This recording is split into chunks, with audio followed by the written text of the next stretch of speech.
ఆంధ్రప్రదేశ్ మాజీ ముఖ్యమంత్రి జగన్ తాజాగా అసెంబ్లీ సమావేశాలకు హాజరైనట్లే అయి నిరసనల్లో పాల్గొన్నారు. రాష్ట్రంలో శాంతి భద్రతలు క్షీణించాయని, ప్రజాస్వామ్యాన్ని కాపాడాలంటూ సభలో స్లోగన్స్ ఇచ్చిన వైసీపీ ఎమ్మెల్యేలు ఆ తర్వాత వాకౌట్ చేశారు. ఇక సభలో ప్రతిపక్ష నేతగా ఉండేందుకు జగన్ ఇష్టపడడం లేదని, అందుకే గవర్నర్ ప్రసంగం అడ్డుకోవడం, రాజకీయాన్ని ఢిల్లీకి షిఫ్ట్ చేయాలి అని అనుకుంటున్నారట. అసలు సభలో భవిష్యత్తులో జగన్ యాక్షన్ ప్లాన్ ఏంటి?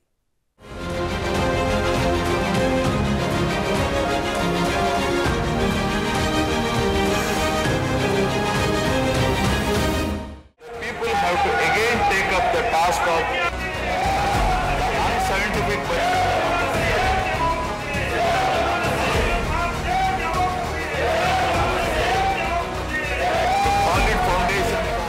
ఏపీ అసెంబ్లీ సమావేశాలు వాడివేడిగా మొదలయ్యాయి అనే కంటే వైసీపీ నిరసనలతో స్టార్ట్ అయ్యాయి అని చెప్పొచ్చు. సంఖ్యాబలం తక్కువే ఉన్నా రాష్ట్రంలో శాంతి భద్రతలు క్షీణించాయన్న టాపిక్తో వైసీపీ స్పీడ్ పెంచింది. అయితే మాజీ సీఎం జగన్కు సభలో విపక్ష సీటులో కూర్చునేందుకు మనసు ఒప్పడం లేదని అధికార పార్టీ నేతలు పదే పదే డైలాగ్ విసురుతున్నారు. టీడీపీ కూటమి అధికారంలోకి వచ్చి 40 రోజులు కాకముందే రాష్ట్రంలో శాంతి భద్రతలు క్షీణించాయని, వైసీపీ శ్రేణులపై దాడులు జరుగుతున్నాయని ఆరోపిస్తున్నారు. 5 రోజులు జరిగే ఏపీ అసెంబ్లీ సమావేశాలకి హాజరు కావద్దన్న ఉద్దేశంతోనే ఢిల్లీలో నిరసనలకు ప్లాన్ చేశారని టీడీపీ నేతలంటున్నారు.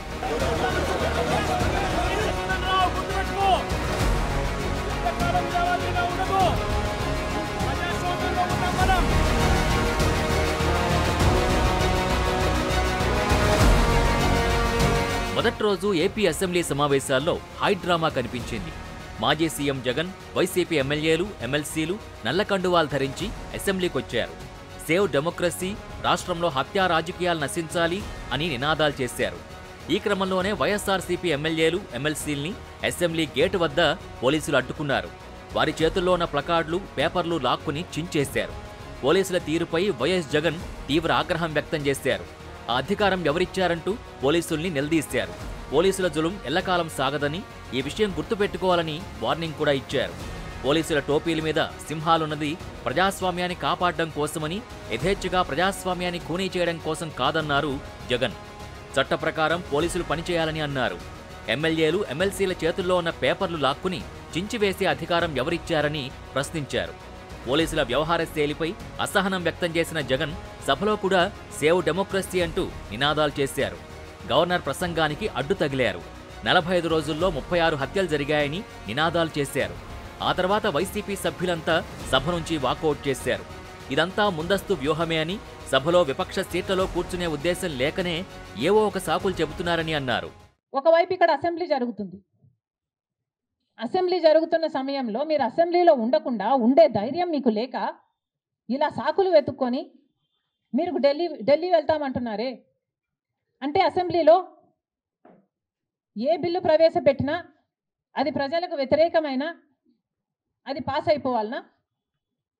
మీరున్నదే 11 మంది. కనీసం ఆ బిల్స్ మీద డిస్కషన్ మీకు అవసరం లేదా? మీరు కొట్లాడాల్సిన అవసరం లేదా?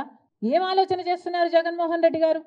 ఏపీలో శాంతి భద్రతలు క్షీణించాయని చెబుతూ ఢిల్లీలో బుధవారం వైసీపీ ధర్నాకు ప్లాన్ చేసింది. దీంతో 23నే అంతా ఢిల్లీకి చేరుకోవాలని మాజీ సీఎం జగన్ ఇప్పటికే పార్టీ ప్రజాప్రతినిధుల్ని ఆదేశించారు. బుధవారం ధర్నా చేశాక గురు శుక్రవారాల్లోనూ జగన్ ఢిల్లీలోనే ఉండే అవకాశాలున్నాయని పార్టీ నేతలు చెబుతున్నారు. బుధ, గురు శుక్రవారాల్లో చంద్రబాబు ప్రభుత్వం అసెంబ్లీలో శాంతి భద్రతలు, పరిశ్రమలు, రాష్ట్ర ఆర్థిక పరిస్థితిపై 3 శ్వేతపత్రాల్ని ప్రవేశపెట్టనుంది. శుక్రవారంతో శాసనసభ సమావేశాలు ముగుస్తాయి. అంటే మొత్తం సమావేశాలకు హాజరు కాకుండా ఉండే అవకాశాలున్నాయంటున్నారు. అయితే ఏపీ అసెంబ్లీ సమావేశాల సందర్భంగా ఆసక్తికర ఘటన జరిగింది. మాజీ CM Jagan, TDP MLA Raghu Rama Krishna Raju మధ్య సంభాషణ జరిగింది. సమావేశాలు జరిగినన్ని రోజులు సభకు రావాలని జగన్ని రఘురామ కోరగా హాజరవుతానని ఆయన బదులిచ్చారు.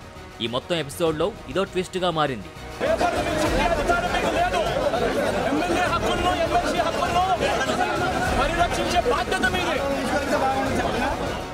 చంద్రబాబు ప్రభుత్వంలో రాష్ట్రంలో శాంతి భద్రతలు క్షీణించాయని, రాష్ట్రపతి పాలన విధించాలంటూ రాష్ట్రపతికి, ప్రధానికి లేఖలు రాసిన జగన్ జూలై 21న గవర్నర్ని కలిశారు. రాష్ట్రంలో రాష్ట్రపతి పాలన విధించాలని కోరారు. టీడీపీ అరాచకాల్ని దృష్టిలో ఉంచుకుని రాష్ట్రపతి పాలన విధించాల్సిందిగా కేంద్రానికి సిఫార్సు చేయాలని గవర్నర్ని కోరారు.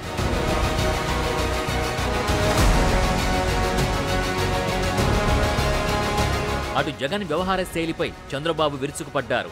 రాష్ట్రంలో ఎవరు హింసాకాండకి పాల్పడినా ఉక్కుపాదంతో అణిచివేస్తామని, శాంతి భద్రతల్ని కాపాడడంలో రాజీ పడబోమని చంద్రబాబు అంటున్నారు.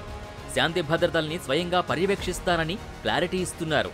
ప్రజలు పూర్తిగా తిరస్కరించినా వైసీపీ అధ్యక్షుడు జగన్ ప్రవర్తనలో మార్పు రాలేదని, ఉనికి చాటుకోవడానికి హత్యా రాజకీయాలకి పాల్పడుతున్నారంటూ మండిపడ్డారు.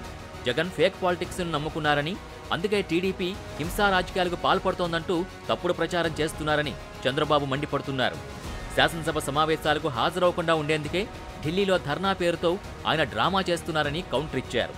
అటు ప్రభుత్వంపై బురద చల్లడానికే జగన్ ఇష్టం వచ్చినట్టు ఆరోపణలు చేస్తున్నారని ఏపీ హోంమంత్రి అనిత విమర్శించారు. ఏపీలో 4 పొలిటికల్ హత్యలు జరిగితే అందులో 3 టీడీపీ కార్యకర్తలే చనిపోయారన్న విషయాన్ని గుర్తు చేశారు. 36 రాజకీయ హత్యలు జరిగినట్టు జగన్ ఆరోపణలు చేయడం కంటే ముందు వివరాలుంటే హోంమంత్రిగా తనకు సమాచారం ఇవ్వాలని అన్నారు. 11 సీట్లకే పరిమితమైన ఒక పులివెందల ఎమ్మెల్యే జగన్మోహన్ రెడ్డి నిన్న మొన్న చూస్తూ ఉంటే ప్రభుత్వం మీద బురద చల్లడానికి, ప్రజల్లోని ఒక భయాన్ని క్రియేట్ చేయడానికి నంగనాచి కబుర్లు మాట్లాడడం చూస్తూ ఉంటే విడ్డూరం అనిపిస్తుంది. ఎందుకంటే సుమారుగా 2019 నుంచి 24 వరకు కూడా అతను సీఎం అయిన తర్వాత నుంచి కూడా అంబేద్కర్ రాజ్యాంగాన్ని పక్కన పెట్టి రాజారెడ్డి రాజ్యాంగాన్ని ఇంప్లిమెంట్ చేయడానికి పోలీసుల సైతం తన చెప్పు చేతుల్లో ఉంచుకొని ప్రజలందరినీ భయభ్రాంతులను చేసి, ప్రజల మీద హత్యలు చేసి, ప్రజల్లోని ఒక భయానకమైన వాతావరణాన్ని క్రియేట్ చేసి, ఇతగాడు కనుక ముఖ్యమంత్రిగా ఉంటే మేము ఎవరూ కూడా బతకలేము అన్న ప్రజల్లోని ఒక అభిప్రాయం ఏర్పడిందంటే అతను రాజారెడ్డి రాజ్యాంగాన్ని ఎంత క్లియర్గా ఇంప్లిమెంట్ చేస్తాడో మనందరికీ అర్థమవుతుంది. దాని యొక్క పర్యవసానమే చంద్రబాబు నాయుడు గారు లాంటి వాళ్ళు, పవన్ కళ్యాణ్ గారు లాంటి వాళ్ళు, మోడీ గారు లాంటి వాళ్ళు ఈ రాష్ట్రానికి అవసరము, ఈ రాష్ట్ర అభివృద్ధికి అవసరం అనే ఒకే ఒక ఉద్దేశంతో 164 సీట్లు ఎన్డీఏకి ఇచ్చి ప్రజలు ఈరోజు గెలిపించి సీఎం స్థాయిలో మన చంద్రబాబు నాయుడు గారిని, డిప్యూటీ సీఎం స్థాయిలో పవన్ కళ్యాణ్ గారిని కూర్చోబెడితే అది చూసి ఓర్వలేక ఏ రకంగానైనా గవర్నమెంట్ మీద బురద చల్లుదాము, గవర్నమెంట్ని ఇరకాటంలో పెడదాము అని చెప్పి శవ రాజకీయాలు అన్నవి స్టార్ట్ చేసిన పరిస్థితి చూస్తూ ఉంటే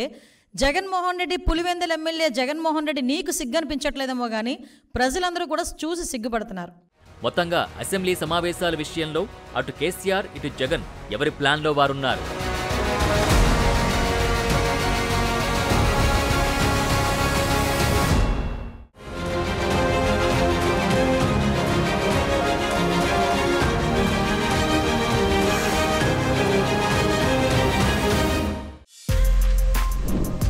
For more videos like this, subscribe Big TV channel.